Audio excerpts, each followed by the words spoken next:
Notes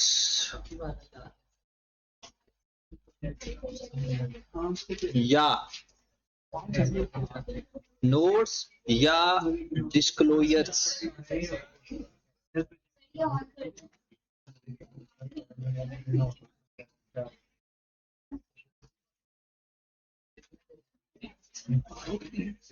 related to IAS 16 या notes on property, plant and equipment। आज के दिन मैं आपको सिर्फ प्रॉपर्टी, प्लांट एंड इक्विपमेंट के ही नोट्स तैयार करवाऊंगा, का सवाल भी करवाऊंगा। कल हम फिर इन्वेस्टमेंट प्रॉपर्टी के भी ऐड करके नोट्स बनाएंगे। दो ही सवाल है इन्वेस्टमेंट प्रॉपर्टी, जान मोहब्बत बाद में बातें कर। इसका फॉर्मेट क्या होगा?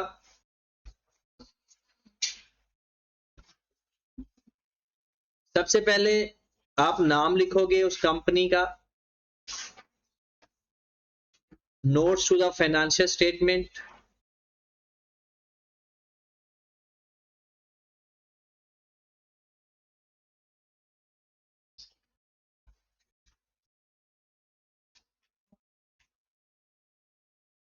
For the year ended,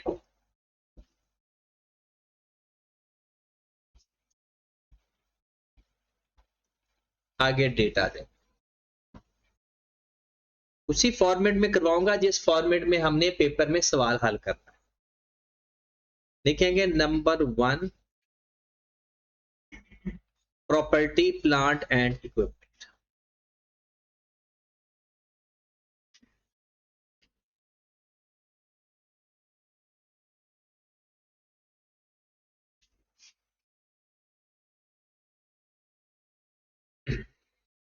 heading देंगे सबसे पहले कॉस्ट की,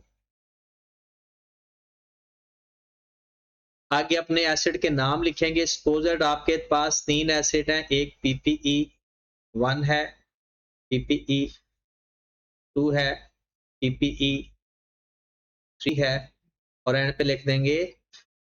पेपर में अगर वो टोटल इज नॉट रिक्वायर्ड कह दे तो टोटल का कॉलम नहीं बनाएंगे, और अगर वो कहता है कुछ नहीं कहता बल्कि, तो फिर हम सब कुछ बना देते। हर एक के नीचे रुपीज लिखने, या रुपीज इन 1000 या मिलियन, या जिस फॉर्मेट में लिखना है ऐसे लिख दे, या हर कॉलम के नीचे रुपीज लिख दे। सपोज यहां पर डेट लिखते हैं 31 दिसंबर 2025 या जून 2026। आपका ज्यादा ये 2 डेट ही इस्तेमाल होंगी पेपर के अंदर, जून 26 या दिसंबर 25। तो सबसे पहले हम लिखेंगे ओपनिंग बैलेंस। तो लिखने का तरीका होगा बैलेंस एज एट 1/1/2025 या 31 दिसंबर 2024। ये एक ही बात समझी जाएगी, 1/1/2025 या दिसंबर 2024। अब यहां पर उनके ब्रॉड ऑन लिख लेंगे। अब अगर बातें गौर से सुननी है तो आपको पेपर में बड़ा फायदा होगा। सबसे पहली बात दाऊद इधर भैया, सबसे पहली बात, अगर कॉस्ट मॉडल है तो 1/1/25 से पहले जितने एसेट थे माइनस डिस्पोजल करके लिखेंगे कॉस्ट पे। अगर आपके पास कॉस्ट मॉडल पे एसेट है तो कैसे तरह लिखेंगे, जितने एसेट आपके पास मौजूद हैं माइनस जितने बेच दिए, वो आपने उसका कैरिड ऑन पिछले सालों का आप ब्रॉड ऑन लिख देंगे। कॉस्ट के ऊपर कोई डेप्रिसिएशन माइनस नहीं करनी। और अगर रिवैल्यूएशन मॉडल पे है तो लास्ट फेयर वैल्यू लिखेंगे, लास्ट रीवैल्यूड अमाउंट लिख देना ब्रॉड ऑन में। कॉस्ट मॉडल पे होगा तो पिछला कैरिड ऑन आएगा, brought on plus addition minus disposal होके। और अगर रिवैल्यूएशन मॉडल होगा तो लास्ट टाइम जब ऐसे रीवैल्यू किया था ना एंड पे, वो वैल्यू आ जाएगी एज इट इज। सॉरी, नहीं नहीं, 1125 पे खड़े हैं, तो मतलब पिछले सालों का, अभी तो ये साल शुरू ही नहीं हुआ। दिसंबर 25 तक जितने इन माइनस जितने आउट, उसके बाद अब हमारा 2025 का साल शुरू हो चुका है। देखेंगे 2025 में कोई एसेट खरीदे तो नहीं, जो एसेट खरीदेंगे उसके नीचे लिख देंगे और टोटल करके, टोटल में जो भी एसेट खरीदेंगे, furniture, vehicle, land, building, whatever, अगर कोई एसेट बेचेंगे वो लिखेंगे, और वो क्या करेंगे, माइनस।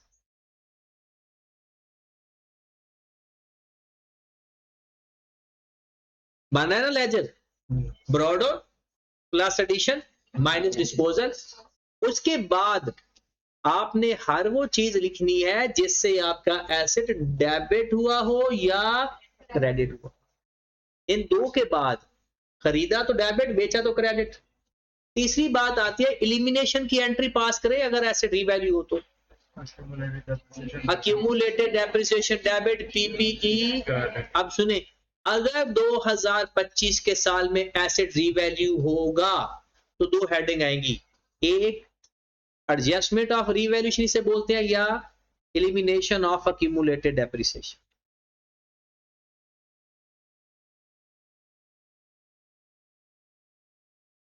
या इसकी जगह क्या लिख सकते हो, रीवैल्यूएशन एडजस्टमेंट, या इसकी जगह लिख सकते हो रीवैल्यूएशन एडजस्टमेंट, जो मर्जी लिखो, लेकिन लिखना एक ही फिर दोनों जगह पे। हाँ जी, एलिमिनेशन से हमारा एसेट डेबिट होता है क्रेडिट होता है, हमेशा क्रेडिट होता है। अगर हमारा एसेट रीवैल्यू हुआ है ना तो ये हेडिंग आएगी, नहीं हुआ 2025 में, 2025 में तो नहीं आएगी। इससे हमारा एसेट क्या हो जाएगा, क्रेडिट। जो भी एसेट रीवैल्यू करोगे, अब जब पहली एलिमिनेशन की एंट्री, अगली एंट्री क्या होती है, रीवैल्यूएशन की। या तो हमारा एसेट डेबिट हो रहा होता है या क्रेडिट हो रहा होता है, किसी एक नाम से भी हो रहा होता है, दो नाम से भी हो रहा होता है। अगर पहली दफा है तो एक नाम आएगा revaluation PP debit, revaluation surplus credit, या रीवैल्यूएशन लॉस डेबिट, पीपी। और अगर पहले भी कोई सरप्लस लॉस पड़ा हुआ है, बाद में कोई अपोजिट आ गया है, तो फिर दो नाम आएंगे, लेकिन आएगा वो for the year, only for the year, क्योंकि ये 2025 का साल है बस। क्या करोगे, रीवैल्यूएशन, सरप्लस है तो सरप्लस लिख देना, लॉस है तो लॉस लिख देना। उसके बाद आता है रिक्लासिफिकेशन।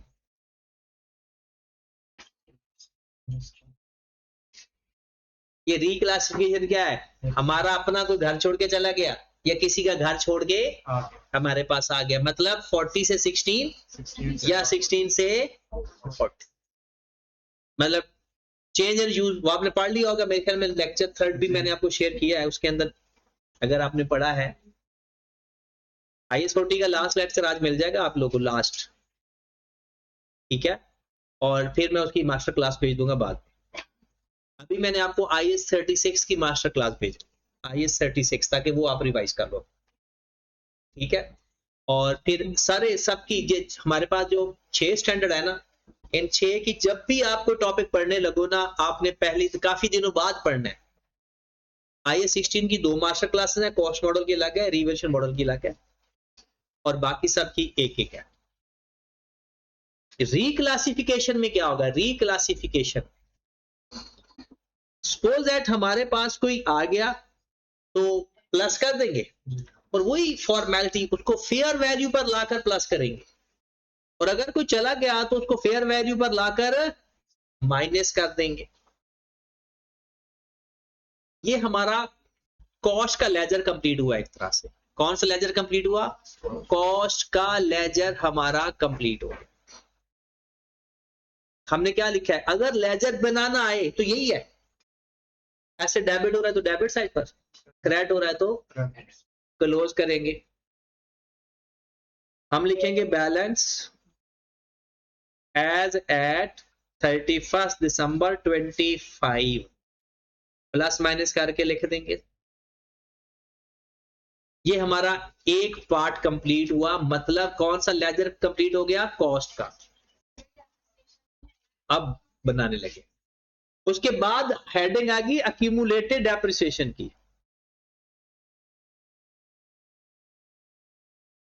ये नेट बुक वैल्यू पे भी बनते होते हैं और कॉस्ट पे भी बनते होते हैं। मैं आपको कॉस्ट पे बनवाऊंगा क्योंकि नेट बुक वैल्यू से ना आपकी एंट्रीज मिस हो जाती, तो इसमें एंट्रीज की भी प्रैक्टिस हमने करनी है साथ।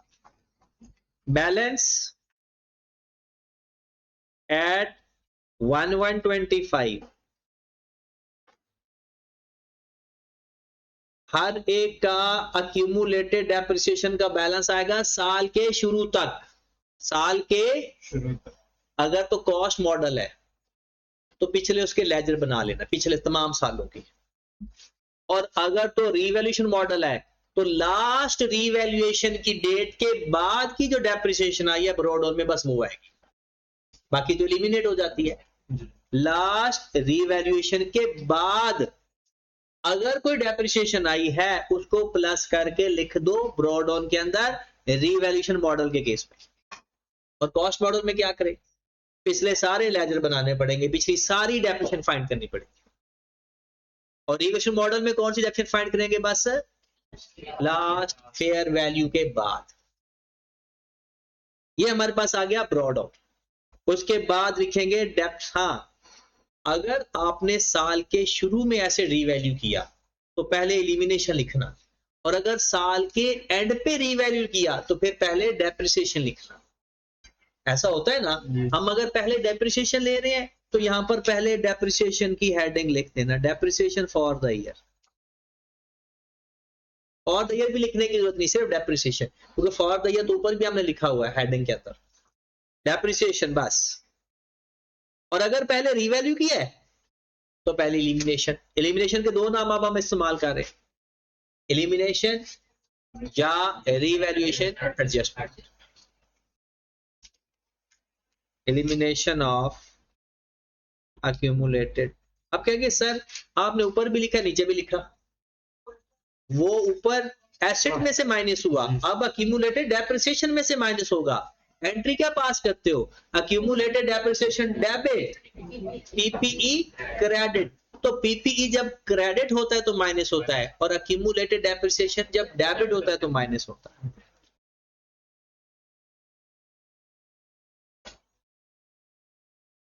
फिर उसके बाद अगर कोई डिस्पोजल है तो वो भी माइनस कर देंगे। ये डिस्पोजल की कॉस्ट आएगी या उसकी अक्यूमुलेटेड डेप्रिसिएशन आएगी? अक्यूमुलेटेड डेप्रिसिएशन आएगी। उसके बाद अगर क्वेश्चन के अंदर impairment loss for the year है तो वो भी आता है, इंपेयरमेंट लॉस, और वो इधर आकर प्लस होता है क्योंकि वो जस्ट लाइक डेप्रिसिएशन होता है। तो एसेट में से माइनस कर देते ऊपर, या अक्यूमुलेटेड डेप्रिसिएशन में ऐड कर देते, दोनों से होता है वो माइनस ही है। तो impairment loss for the year भी अक्यूमुलेटेड डेप्रिसिएशन के लेजर में ऐड कर देते, क्लोज कर देंगे। बैलेंस एट 31 दिसंबर 25। एक लाइन लगा देना, या लाइन ना भी लगाए तो कुछ नहीं होता। उसके बाद आपने लिखना है नेट कैरिंग अमाउंट,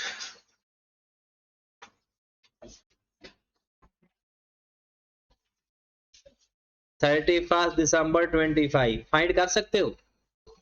क्या होगा? ऊपर कॉस्ट का बैलेंस पड़ा हुआ है, नीचे अक्यूमुलेटेड डेप्रिसिएशन का बैलेंस पड़ा हुआ है, दोनों को माइनस कर दे, आपके पास नेट कैरिंग अमाउंट आ जाएगी।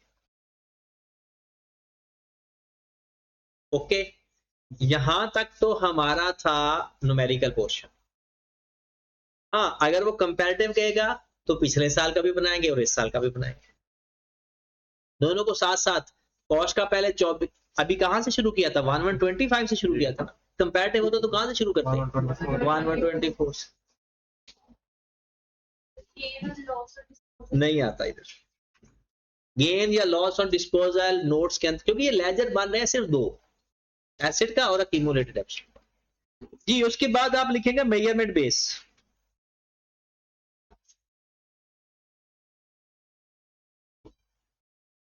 जो कॉस्ट मॉडल पे है उसे लिखना कॉस्ट मॉडल पे, जो रीवैल्यूएशन मॉडल पे है उन्हें लिखना रीवैल्यूएशन मॉडल पे, जो कॉस्ट मॉडल पे होंगे उसे लिखेंगे कॉस्ट मॉडल पे, और जो रीवैल्यूएशन मॉडल पे है उसे लिखेंगे रीवैल्यूएशन मॉडल पे।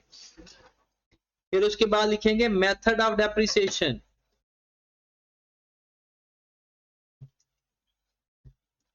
जिसका स्ट्रेट लाइन मेथड है उधर लिखेंगे स्ट्रेट लाइन, एस एल नहीं लिखेंगे, वो श्रीलंका पढ़ लेगा, पूरा स्ट्रेट लाइन लिखना, ठीक है।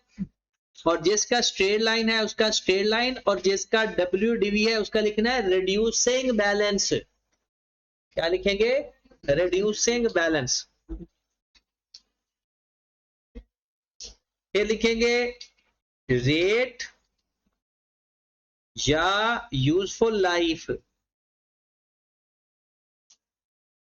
क्वेश्चन के अंदर जिसका रेट गिवन होगा उसका रेट लिखना, जिसकी लाइफ गिवन होगी उसकी लाइफ लिखना। सपोज ये 10 साल लिख देते हैं, ये 20% लिख देते हैं, ये 10% लिख, रिमेनिंग लाइफ। चेंज आ गया तो चेंज के बाद का जो डाटा है वो लिखेंगे। उसके बाद एक हेडिंग दे देते, वैसे आई कैप नहीं देता, आप भी ना दो। फिर इस पूरे को आप कह सकते हो 1.1, पूरे को क्या कह सकते हो?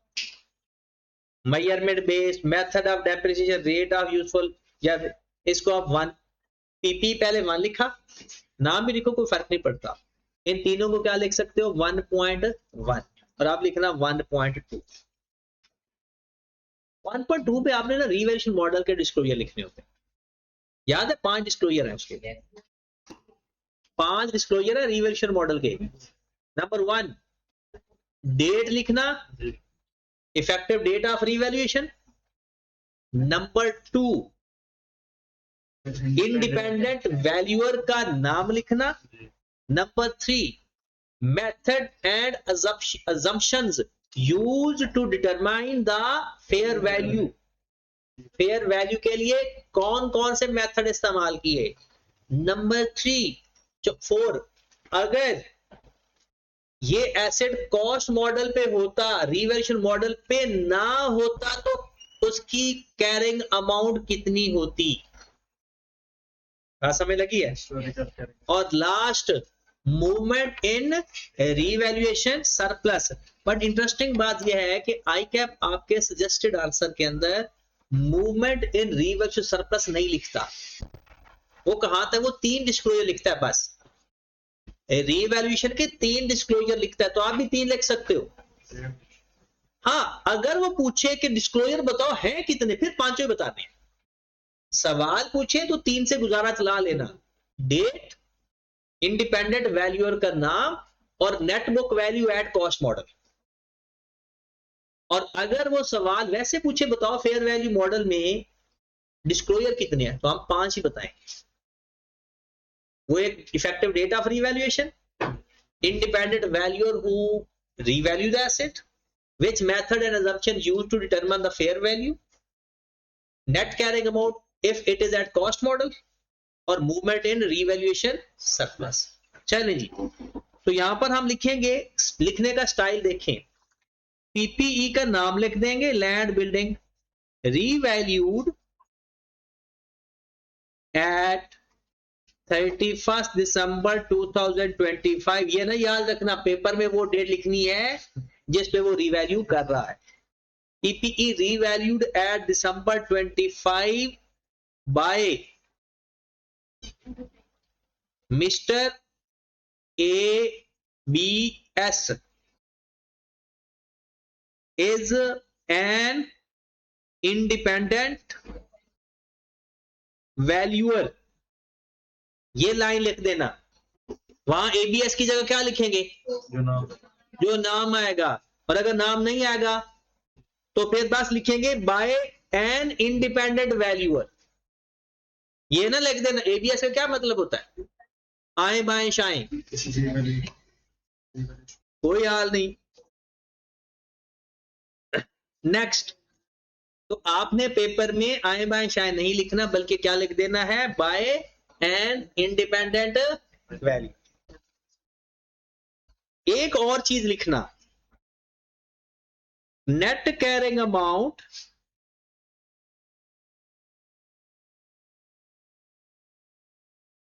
Eight cost model.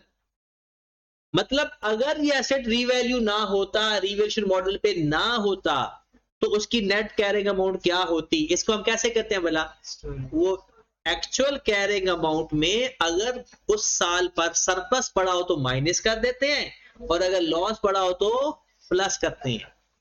आपको याद है हमने दो कॉलम बनाए थे, हिस्टोरिकल का, एक्चुअल का, ओसीआई और एसपीएल। हिस्टोरिकल का हमने रिमूव कर दिया, तो ये था हिस्टोरिकल वाला। तो हमने कहा था डायरेक्ट हम लिख लिया करेंगे कि जो एक्चुअल कैरिंग अमाउंट में वैल्यू पड़ी होगी, सरप्लस पड़ा होगा तो माइनस करके, और अगर लॉस पड़ा होगा तो प्लस करके उस दिन। ये है हमारे डिस्क्लोजर। ये है वो डिस्क्लोजर जो लाजमी होते हैं। कुछ डिस्क्लोजर होते हैं कि जो अगर सवाल के अंदर बात आए तो लिखनी है, वरना नहीं। वो कौन कौन से डिस्क्लोजर है, मिसाल के तौर पर अगर हमने, हमारा सीवेप है, और सीवेप के दौरान जितनी भी उसके ऊपर कॉस्ट कैपिटलाइज की है वो भी लिखनी होती है, नीचे एक लाइन लिखकर कि ड्यूरिंग द ईयर कॉस्ट, यानी वर्क इन प्रोग्रेस के ऊपर इतनी कॉस्ट लगी। लेकिन ये आईकैप लिखता नहीं है, आईकैप बस इतना ही लिखता है और काम खत्म कर देता है, क्योंकि अभी वो कहते हैं छोटे छोटे बच्चे हैं, क्या इनको टेंशन देनी, ये आगे जाकर आपके से सारा हिसाब ले लेगा जब आप सीफैप में जाओगे।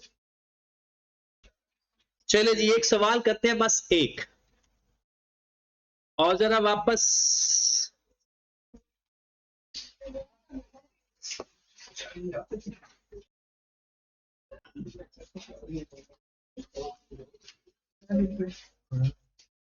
ढूंढते जाते हैं 2026 से अब तक कौन सा नॉन करंट एसेट का एक सवाल करते हैं, प्रॉपर नोट्स बनाते हैं उसके। 2026 में नोट्स का सवाल आया था, बट IS 38 का, इसलिए 2026 से जंप मारे, 2025 में आए। Journal entries, journal entries notes हैं, बट इन्वेस्टमेंट प्रॉपर्टी के ये वादा किया था कल करेंगे। नंबर 4 एक्सट्रैक्ट हो चुके हैं, ये दोबारा जाकर किया ही करें, ऐसे ही ना मस्तियां ना करते रहा करें। Borrowing cost IS 20, notes on PP आ गया। रिक्वायरमेंट पढ़े, ये है साल है मेरे भाई स्प्रिंग 25, स्प्रिंग 25। भाई दोनों के खूब चांसेस हैं, खूब, मतलब एक्सट्रैक्ट के भी खूब चांस हैं और डिस्क्लोजर के भी। अब ये ना वो IS 41 के एक्सट्रैक्ट दे दे और इसके नोट्स दे दे, क्योंकि ये भी 2025 में आया। ऐसा हुआ नहीं कि इतने दिन इसको वेट करना पड़े, पूरा साल वेट किया इसने, 2 अटेम्प्ट गुजर गई। ये इतना वेट नहीं करता, जैसे आज की नस्ल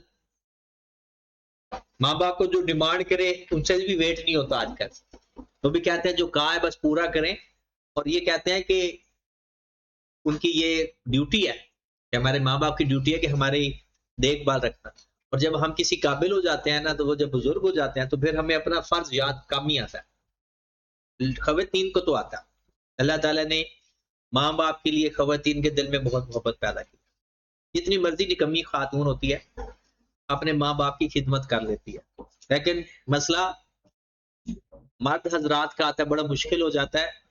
बस जो फिर मुश्किल हालात में, मतलब जॉब करना, अदर फॉर्मेलिटीज के साथ टाइम निकालना मुश्किल होता है पेरेंट्स के लिए। तो जो बंदा इस टाइम में, ऐसे वक्त में अपना टाइम निकाल के अपने पेरेंट्स के लिए टाइम निकालता है, और लाजमी निकालता है, इफेक्टिव टाइम निकालता है, तो वो कामयाब इंसान है, दुनिया में भी और आखिरत में। तो मैं तो कहता हूँ हर वक्त, अभी आपको छुट्टियां होंगी ना, अपने एग्जाम से फ्री होंगे, 2 हफ्ते होंगे आपके पास, ज्यादा से ज्यादा टाइम अपने पेरेंट्स को देना, ज्यादा से ज्यादा।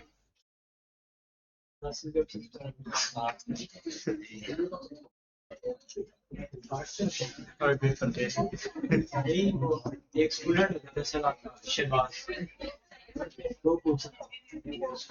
अच्छा, वो जो गिलगित वाला।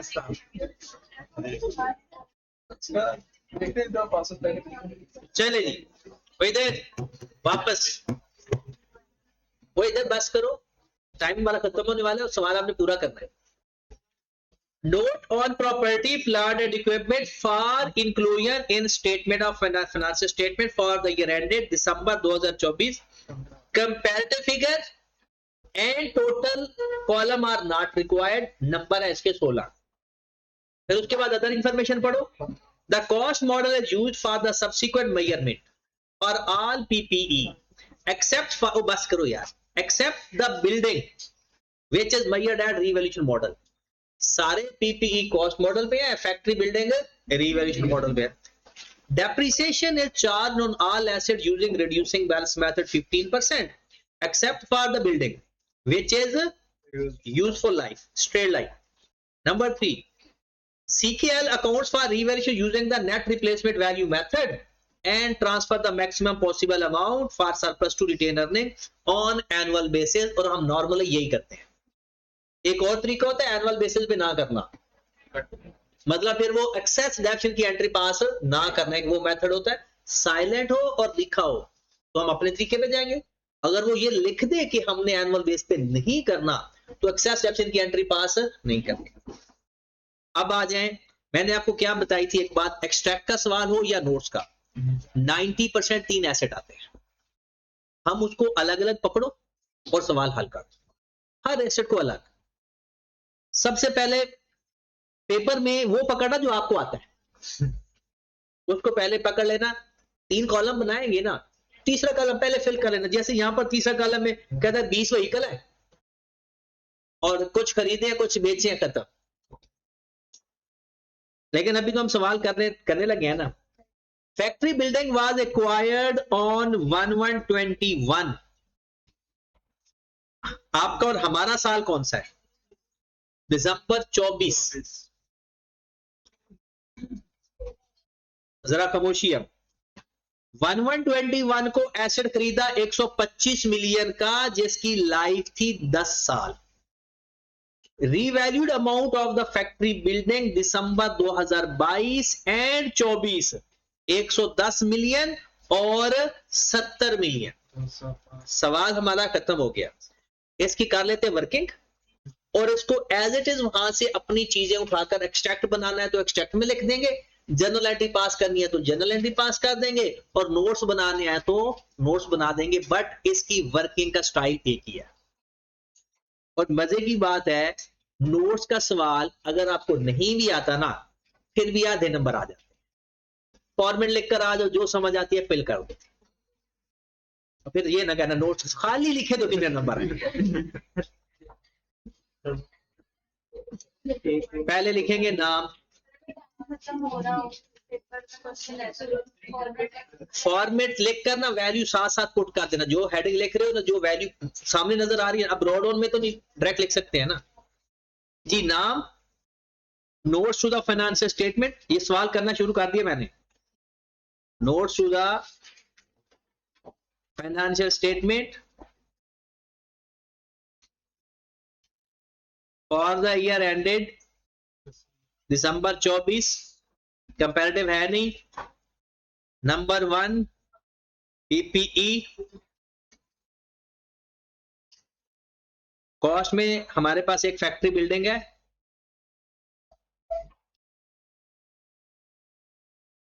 अपने यहां से नाम लिख लेते हैं तीनों। एक फैक्ट्री बिल्डिंग है, कुछ मशीनें हैं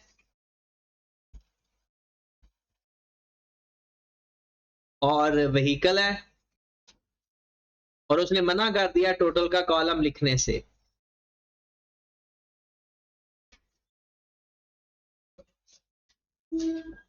सवाल पढ़े बगैर नोट्स एक दफा हल्का सा पढ़ के आप डायरेक्ट लिख सकते हो बैलेंस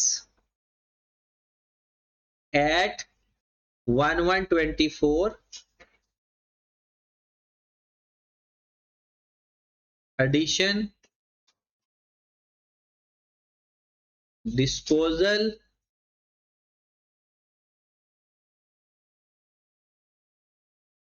revaluation adjustment,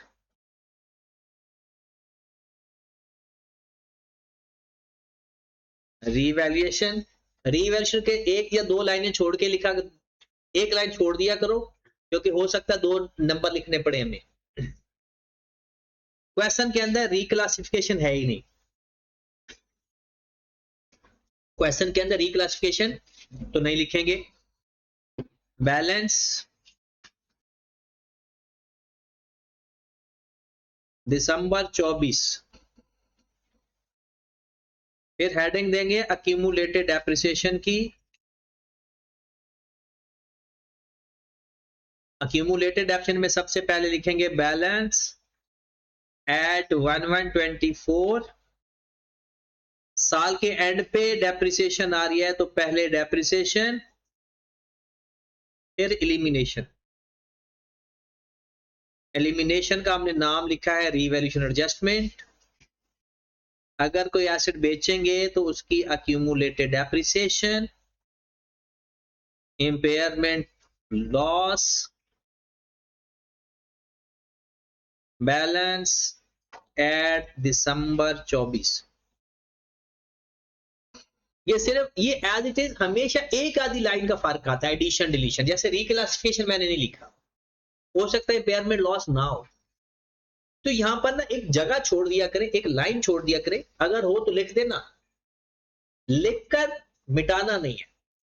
मतलब रिक्लासिफिकेशन की एक लाइन छोड़ देना, इम्पेयरमेंट लॉस की एक लाइन छोड़ देना। अगर सामना करना पड़ जाए तो लिख देंगे, नहीं तो ठीक है। उसके बाद net carrying amount at December 24, net carrying amount at, अभी अभी यही सारा कुछ लिखा हमने। 1.1 मेजरमेंट बेस,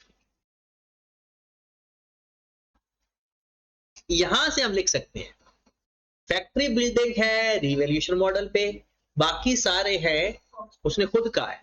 आए जरा, यहां से हम कुछ लिख सकते हैं। फैक्ट्री बिल्डिंग के नीचे क्या लिखेंगे,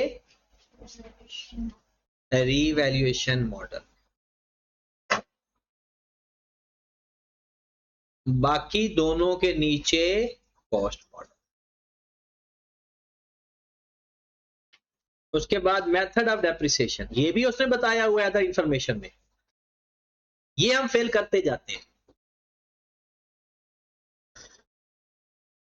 फैक्ट्री बिल्डिंग क्या है बोला, स्ट्रेट लाइन, और बाकी दोनों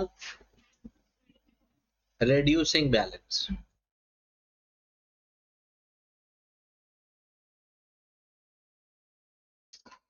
फिर उसके बाद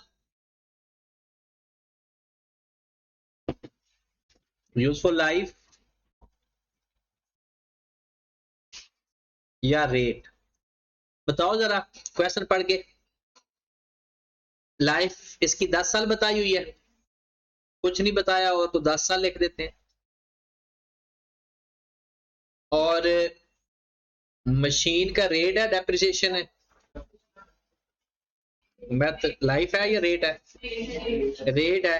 depreciation on all 15% except factory building, इसका मतलब है दोनों का 15% हुआ फिर तो।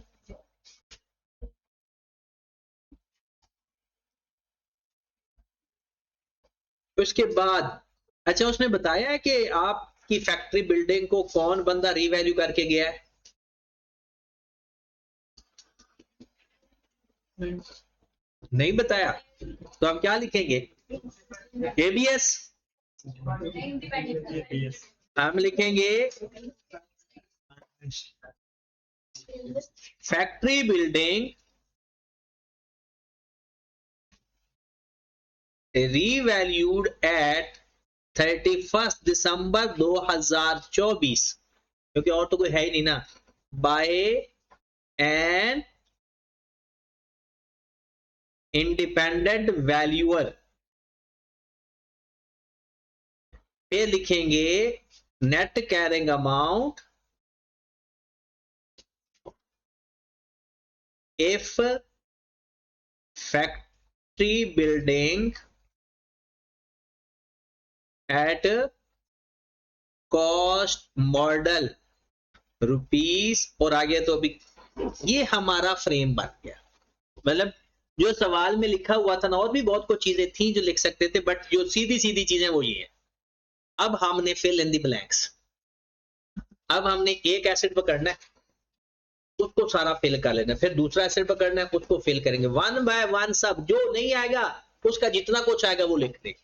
पेपर में देखना है तीनों में से आपको पहले कौन सा आता है। अभी तो हमें सब कुछ आता है, पेपर में मसले आते हैं। आओ जरा फैक्ट्री बिल्डिंग पे चलते हैं। 1121 को आपने एक एसिड खरीदा था फैक्ट्री बिल्डिंग, कितने का? 125 मिलियन। ACA, OCI और प्रॉफिट आर लॉस। दिसंबर 21 को तो कुछ भी नहीं हुआ था, दिसंबर 21 को कुछ भी, एसिड की लाइफ 10 साल है, तो साल की रिडक्शन आ जाएगी कितनी? कितना बच गया सर?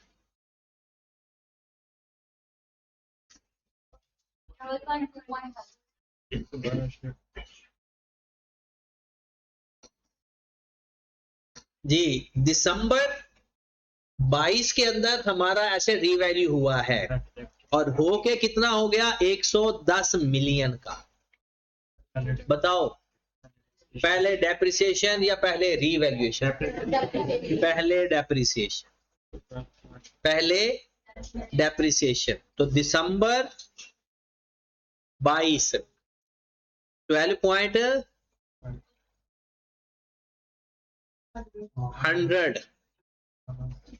अब 100 वाला एसेट, अब हमारा तो साल 2024 है, हमारा साल कौन सा है? 2024। हाँ जी, 100 का एसेट हमारा कितने का हो गया? 110 का। 10 का हमें गेन, एंट्री भी साथ साथ दिमाग में घूम रही है, डेप्रिसिएशन की एंट्री, इलिमिनेशन की एंट्री, वो सारे रीवैल्यूएशन की एंट्री। अब हम चले गए 2023 में, ये दिसंबर 2022 हो गया,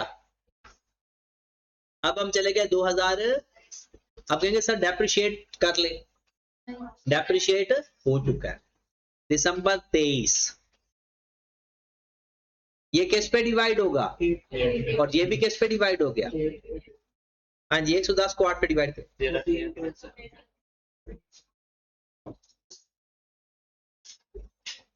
और 10 को 8 पे डिवाइड करें।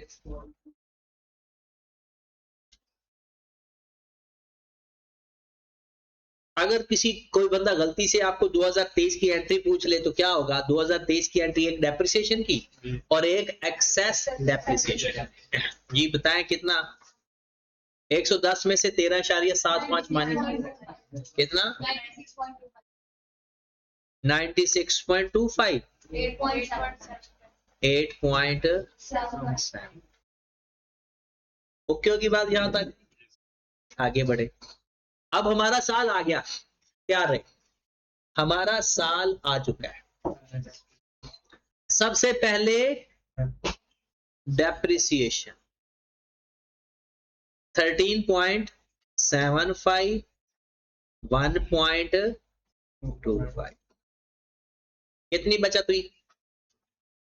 माइनस करो, 82 पॉइंट, और ये 7 पॉइंट। अब हमारा एसेट हो गया ये वाला 70 का। क्या प्रॉब्लम आया? 7 पॉइंट कितने का? 7.5 ये गया, और 5 का हमें ओके। वर्किंग हो गई। अब इसकी एक्सट्रैक्ट भी यहीं से बनेंगे, इसकी एंट्रीज भी यहीं से पास होगी और इसके डिस्क्लोजर भी यहीं से बने। हाँ जी, बिस्मिल्लाह करते हैं। वैल्यूज अपने सामने रखना क्योंकि मैंने आपसे पूछना है, बार बार स्क्रीन नहीं चेंज करनी। 1124 को आपकी फैक्ट्री बिल्डिंग किस वैल्यू से थी? मैंने क्या बताया था अगर रिवर्स मॉडल हो तो? 2024 से पहले आपका एसेट का रीवैल्यू हुआ था 110 का। बात समझ लगी है? देखें, आपने वो इधर बोलेगा ना, आपने अपने एसेट का ब्रॉड लिखना है कॉस्ट पे, जितने का भी खरीदा था। जब एसेट की ऐसे रीवैल्यू होता है ना, उसकी वैल्यू अपडेट हो जाती है, रीवैल्यू मोड पे आ जाता है। 2024 से पहले आपने क्या देखना है? अगर रीवैल्यूएशन मॉडल पे आए तो क्या देखना है कि आपका एसेट रीवैल्यू कब हुआ था लास्ट टाइम।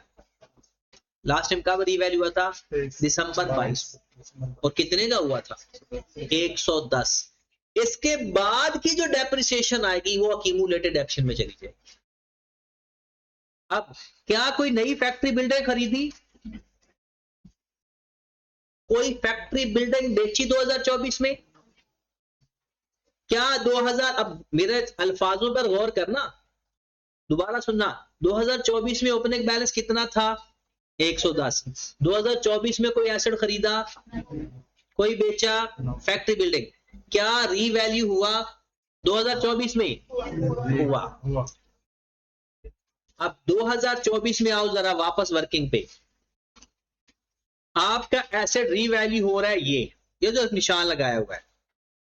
लास्ट रीवैल्यूएशन से लेकर इस रीवैल्यूएशन तक जितनी डेप्रिसिएशन आएगी पहले उसको एलिमिनेट करें। ये बात पता है? आपने डेप्रिसिएशन एलिमिनेट करनी है ना। एक 2023 के साल वाली एलिमिनेट करेंगे, 2022 वाली क्यों नहीं करेंगे? वो पहले एलिमिनेट हो चुकी है। और एक 2024 के साल वाली भी एलिमिनेट करेंगे क्योंकि रीवैल्यूएशन उसके। तो बड़ा सादा तरीकाकार क्या होता है? लास्ट रीवैल्यूएशन से लेकर इस रीवैल्यूएशन तक दरमियान में जितनी डेप्रिसिएशन आएगी, जितने सालों की डेप्रिसिएशन आएगी, एलिमिनेट होगी। तो बताओ कितनी एलिमिनेट हुई? 13.75 प्लस 13.75 कितना? 27 पॉइंट होगी एलिमिनेट। अब आगे आए, क्या इस साल ऐसे रीवैल्यू तो हुआ है ना? रीवैल्यू हुआ है, एसेट कम हुआ है ज्यादा? 2024 में कम हुआ है, 12.5 से कम हुआ है। लेकिन दो नामों के साथ लिखेंगे, करेंगे कम। एक रीवैल्यूएशन सरप्लस के नाम से और एक रीवैल्यूएशन सरप्लस कितना रिवर्स किया? 7.5। और लॉस में कितना लिखा? अगर फोकस करो तो मैंने 12 ही माइनस किया है। एक बात बताने लगा हूं, चाहे नाम सिंगल है या डबल, या प्लस में होगा सारा या माइनस में होगा। ऐसा नहीं हो सकता कि आप एक प्लस हो एक माइनस हो, ऐसा कभी। या एसेट बढ़ेगा एसेट कम। तो क्लोज करें, एग्जैक्ट 70 आएगा।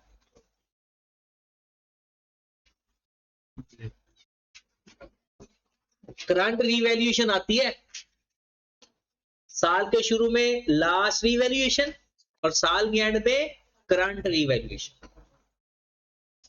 आगे बढ़े, 1124 से पहले आपके पास कितनी डेप्रिसिएशन अवेलेबल थी? 1124 से पहले वर्किंग में जाकर देखें। 1124 से पहले आपके पास कितनी डेप्रिसिएशन पड़ी थी?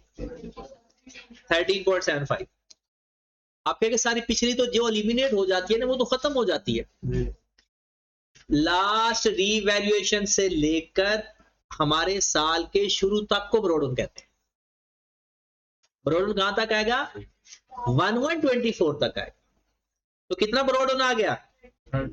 13 पॉइंट। ये चीजें आप लोग पेपर में दुरूशी पढ़ के लिखते हो, कैसे ही लिखी जाए भाई, कॉन्सेप्ट के साथ जाओ कि वैल्यू कौन सी लिखनी है हमने। अब खुद बताओ, 1124 से पहले आपने कहा सर ऊपर तो आपने 27.5 लिखा, भाई वो मैंने दिसंबर तक लिखा है, और अब मुझे कौन सी वैल्यू चाहिए, 1124 तक। डेप्रिसिएशन फॉर द ईयर कितनी आई, मैंने एडजस्ट कितनी की, इलिमिनेट कितनी की, 27 पॉइंट।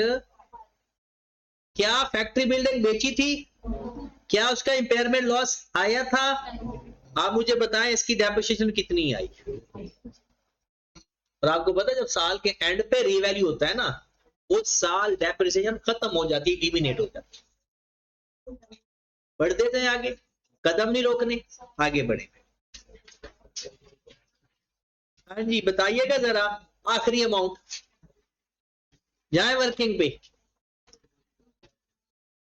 आपके पास नेट कैरिंग अमाउंट कितनी पड़ी हुई है, 70, और लॉस कितना पड़ा हुआ है, 5। कॉस्ट मॉडल पे कितनी वैल्यू होती है नेट कैरिंग अमाउंट, 65 या 75, 75। लॉस पड़ा हो तो प्लस, गेन पड़ा हो तो, जिस दिन आप लिखने लगे हो, आप दिसंबर 24 पे खड़े हो, दिसंबर 24 पे आपकी बुक वैल्यू 70 है और लॉस पड़ा हुआ है 5 का।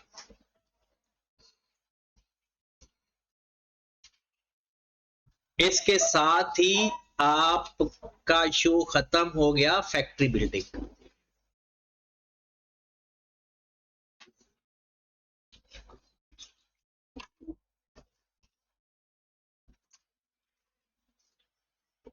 अब चलते हैं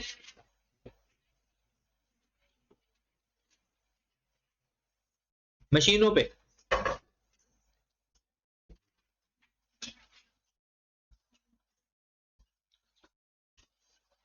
हाँ जी, number 2 similar machine costing 100 million acquired 1123। 100 million की मशीनें पिछले साल के शुरू में खरीदी हैं 2। While the third machine costing 40 million 1 October 2024। 100 million हो गया ब्रॉड और 40 मिलियन हो गया एडिशन। अगर पिछले साल कोई बेची भी होती 2023 के बाद तो माइनस कर देते। ये तसल्ली से हमारे पास 1124 को कितने मशीनें थी, 100 मिलियन की 1124 दो। उसके बाद all the machine were damaged in an accident दिसंबर 24 में and currently operated at less than 100% capacity। कोई इंडिकेटर मिला,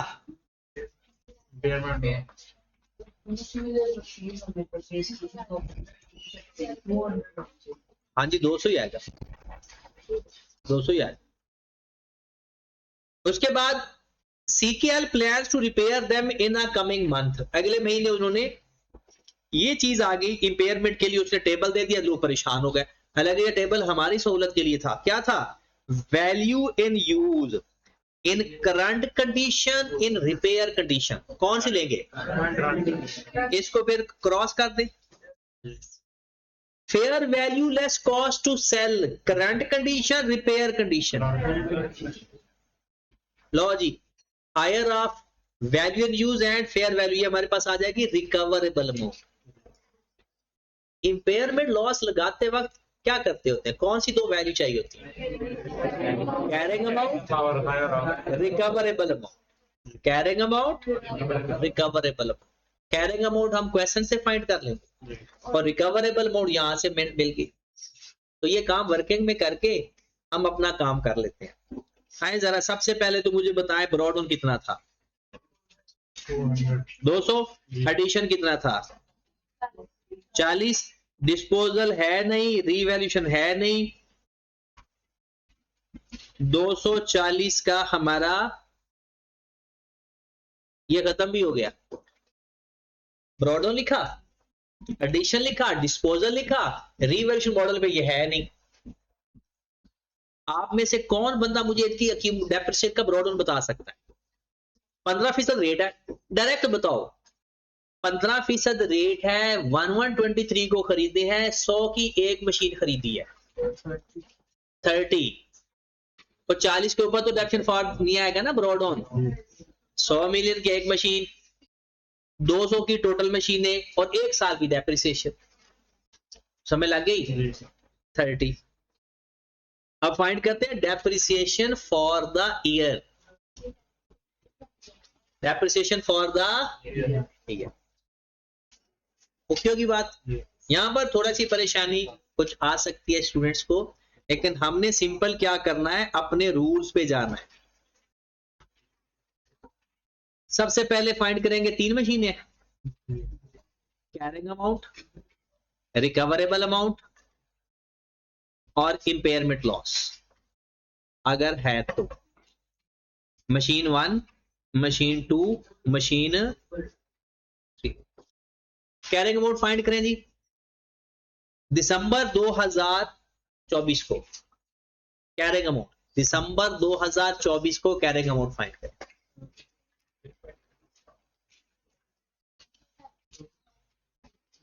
मशीन 1 की 100 माइनस 60 या 30, सॉरी 15 या 30, 30। ओ प्यारे भाई ये देखो, आपके पास एक मशीन 100 की थी 2023 में, 15% पहले साल डेप्रिशिएट हो गया, दूसरे साल क्योंकि हमने दिसंबर 24 में इम्पेयरमेंट टेस्ट लगा रहे हो, इम्पेयरमेंट टेस्ट कब लगा रहे हो, दिसंबर 2024 में इम्पेयरमेंट टेस्ट लगा रहे हो।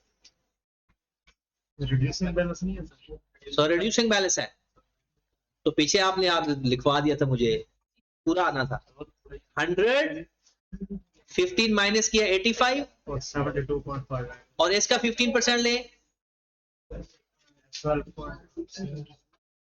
85 मल्टीप्लाई बाय 15%, 12.72.25। कैरिंग अमाउंट लिख दी 72 पॉइंट, इसकी भी 72 पॉइंट 72.25, 72.25। जो 40 मिलियन है उसकी कैरिंग अमाउंट कितनी है? 1 अक्टूबर को खरीदा था, 1 अक्टूबर को 40 मल्टीप्लाइड बाय 15% मल्टीप्लाई बाय कितना 1.38।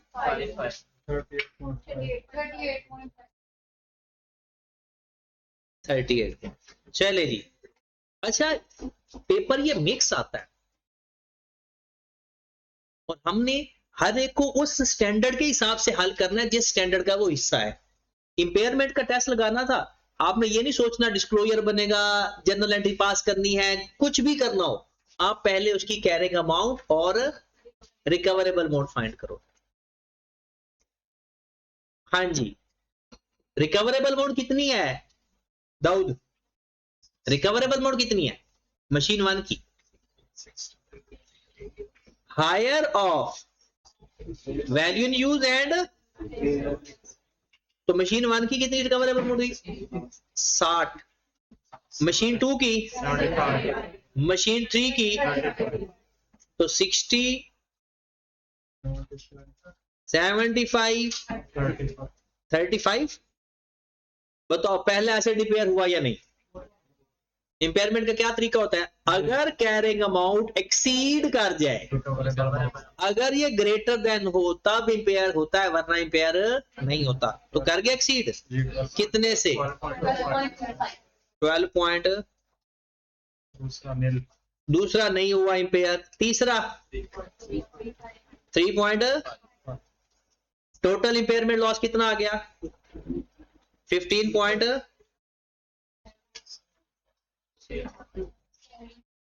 वर्किंग क्या हुई? सवाल खत्म हो गया। अब देखिए ये पोस्टिंग करनी है, एक्सट्रैक्ट बनाने हो तो ये लॉस में जाएगा, और एंट्री पास करनी हो तो impairment loss debit, accumulated impairment loss credit. उसके बाद अब नोट्स बनाने हैं तो वो हम लिखने लगे हैं। हाँ जी, डेप्रिसिएशन फॉर द ईयर, तीनों को प्लस करो जरा, जो जो आपने फाइंड किया है तीनों की डेप्शन। वर्किंग का रेफरेंस देकर वर्किंग नंबर जो भी थी 12.75 एक, 12.75 दूसरे एसेट की और 1.5 तीसरे एसेट की। 12.75 प्लस 12.75 प्लस 1.5 पूरा पूरा रीवैल्यू हुआ नहीं, डिस्पोजल हुआ नहीं, क्या इंपेयरमेंट लॉस आया है? कितने से? 15 पॉइंट। अब मुझे ये बताओ इसको प्लस करेंगे इसमें या माइनस करेंगे?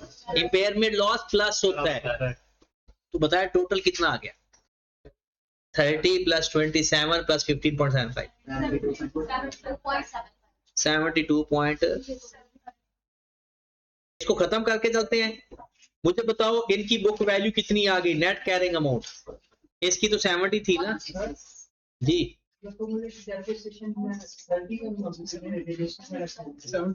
हाँ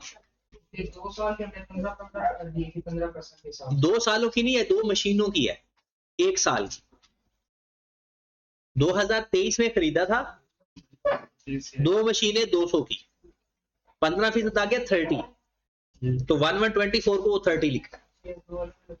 ठीक है, अब बताएं मुझे 240 कॉस्ट है, 72.75 उसका डेप्रिसिएशन का टोटल है। दोनों को माइनस करेंगे तो नेट बुक वैल्यू आ जाएगी। करो जरा माइनस 167.25।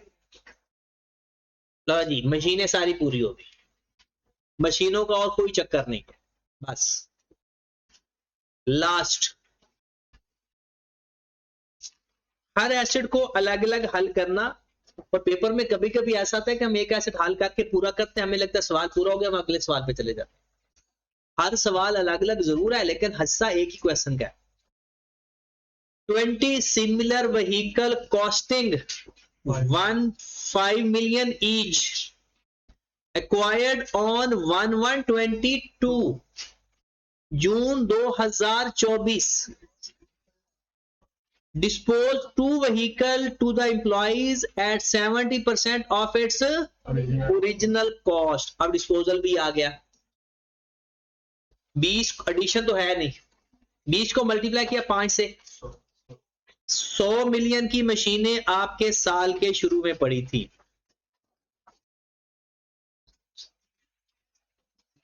ओके हो गया?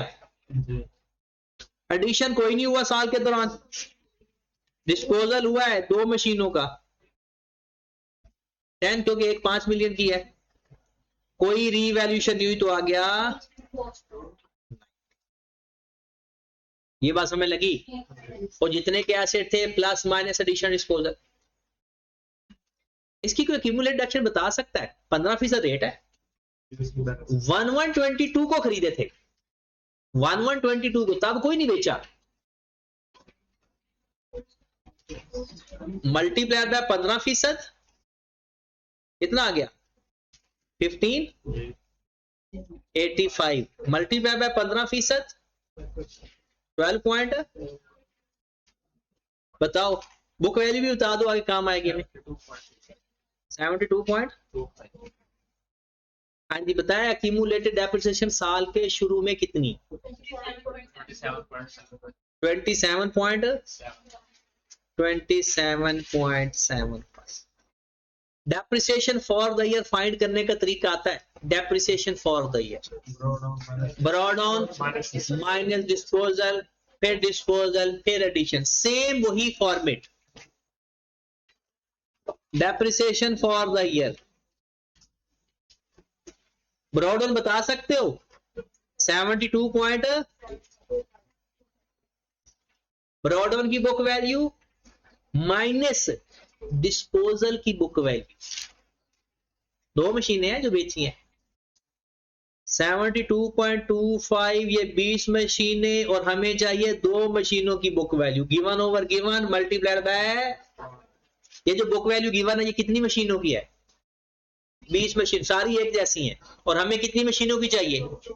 आप अलग से फाइंड कर लें, 5 को 2 साल डेप्रिशिएट करके 10 को, या फिर simple given over given multiply by, कितना आ गया? 7 पॉइंट मल्टीप्लाई बाय 15%।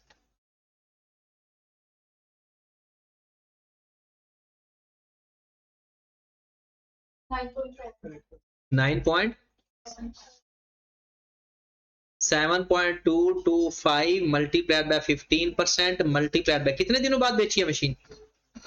जून में। 6 महीनों की डिडक्शन ले लो।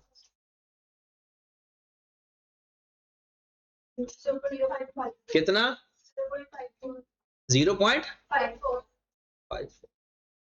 ये हमारे पास depreciation for the year.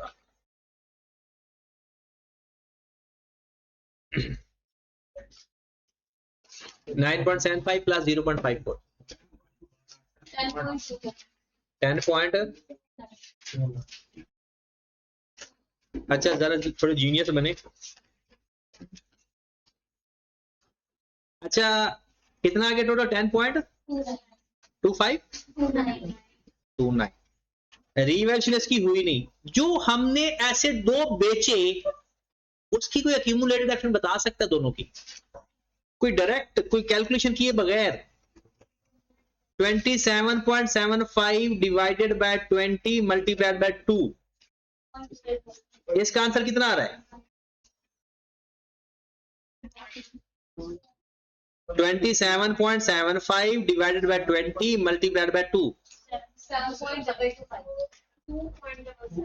2.77 plus 0.54 3. ये बात किसी को समझ लगी? मैंने क्या किया, साल के शुरू की जो ब्रॉड ऑन पड़ गया, ये 20 व्हीकल की डेप्रिसिएशन है, मैंने उसको 20 पे डिवाइड कर दिया, 2 से मल्टीप्लाई कर दिया, तो वो 2 व्हीकल की एक्यूमुलेटेड डेप्रिसिएशन आ गई साल के शुरू तक, और उसमें इस साल की डेप्रिसिएशन मैंने ऐड कर दी। आप ऐसा भी कर सकते हो, 10 के ऊपर वो फार्मूला लगा दो ना बुक वैल्यू वाला, वहां से फाइंड कर लो। वही तरीका कार है, अपनी मर्जी से जैसे मर्जी आपको आता है। खत्म हो गया जी सवाल आपका। कितनी आ गई? इन दोनों को प्लस करें, 38.04।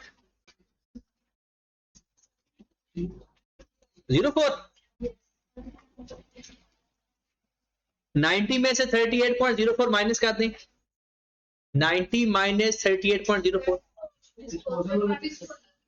सॉरी डिस्पोजल माइनस करनी है, किधर है? 3.315, ये डिस्पोजल है 3.315, ये माइनस कर, 48.64, ये माइनस करनी है, कितना आ गया? 34. अब 90 में से ये माइनस कर दें,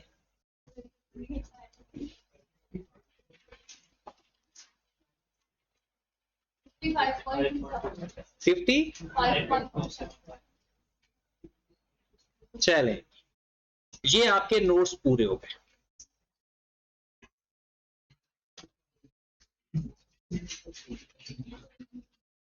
अब आपने एक तो यही वाला क्वेश्चन दोबारा करना है, और 2 क्वेश्चन और नोट्स के अपने हाथों से करके आना है, ताकि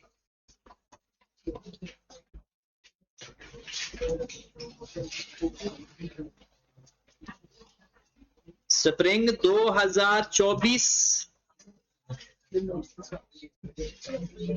नहीं, ये ना करना क्योंकि इसके अंदर इन्वेस्टमेंट प्रॉपर्टी शामिल है। आइटम 2023 का सवाल करके आते। Item 2023 question number 3 trout limited वाला।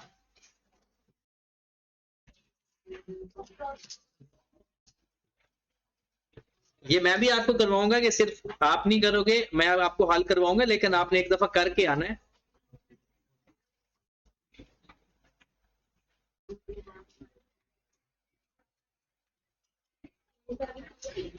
फिर ऑटम 2022, ये एक अच्छा सवाल है। Item 2022 question number 3 GNU cash वाला। ये 2 नोट्स के सवाल आपने करके आने हैं।